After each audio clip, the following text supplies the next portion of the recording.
आज या ठिकाणी महापालिका आढावा बैठक संपन्न झाली आणि गेले काही दिवस कलेक्टरांकडे आणि आज महापालिका आयुक्तांकडे ही आढावा बैठक होती। एकंदरीत पाण्याची व्यवस्था सोलापूर शहरात असेल किंवा आता पावसामुळे जे लोकांची घरं तुंबतात, लोकांच्या घरात पाणी येत आहे, रस्त्यांची अवस्था जी वाईट झाली आहे, एकंदरीत त्याबद्दल ही मीटिंग होती। आणि मागच्या 2.5 वर्ष महापालिकेत निवडणुका नसल्या कारण, लोकप्रतिनिधी महापालिकेत नसल्या कारण प्रशासनावर एक जो दबाव असला पाहिजे तो दिसून येत नाही आहे आणि म्हणून ही मीटिंग होणं महत्त्वाचं होतं। कारण वारंवार जर अशी मीटिंग होते एक दबाव राहतो, नाहीतर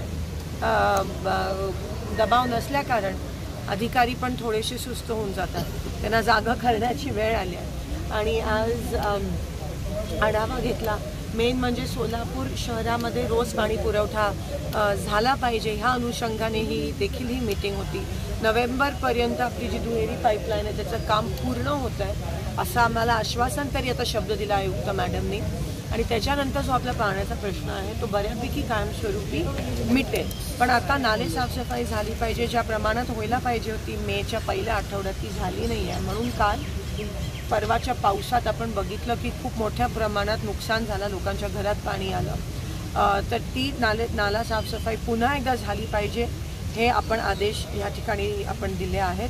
त्यासोबत आपलं एक 99 कोटीचं प्रपोजल हे UD सेक्रेटरी गोविंदराजजींकडे आहे, ते आपले जे स्टॉर्म ड्रेन आहे त्याच्यासाठी ते थोडेसे नीट करण्यासाठी, म्हणजे पुन्हा एकदा सोलापुरात हे सिच्युएशन नाही झालं पाहिजे। तर गोविंदराजजींशी बोलणं झालं की ते आम्हाला ताबडतोब करून द्या, तुमच्या टेबलवर त्याला मान्यता प्राप्त करून द्या आणि एक 433 कोटीचं जे देखील ड्रेनेजचं प्रपोजल त्यांच्या टेबलवर आहे UD सेक्रेटरी।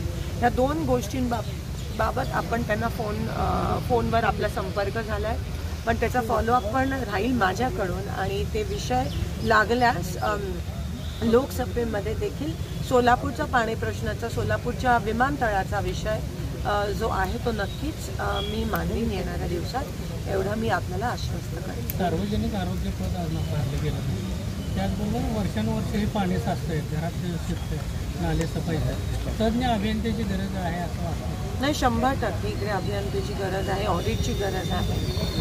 तुम्हाला माहिती आहे की काडादी चाळीचा जो विषय होता तिकडे त्या रस्त्याचा, तो आपण मागे लागून तो आता सुटला आहे। तर दबाव असणं गरजेचं आहे, प्रशासनावर लोकप्रतिनिधींचा पण दबाव असणं गरजेचं आहे।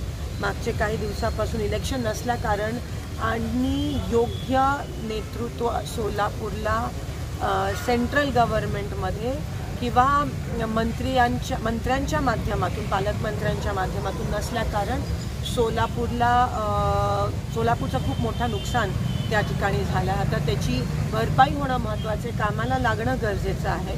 सगळ्या प्रशासन, सगळ्या अधिकाऱ्यांनी कामाला लागणं गरजेचं आहे, कारण शेवटी त्यांचा आणि आमचा एकच हेतू आहे, तो म्हणजे जनसेवा, लोकांची सेवा आणि लोकांसाठी सोयीसुविधा उपलब्ध करणं।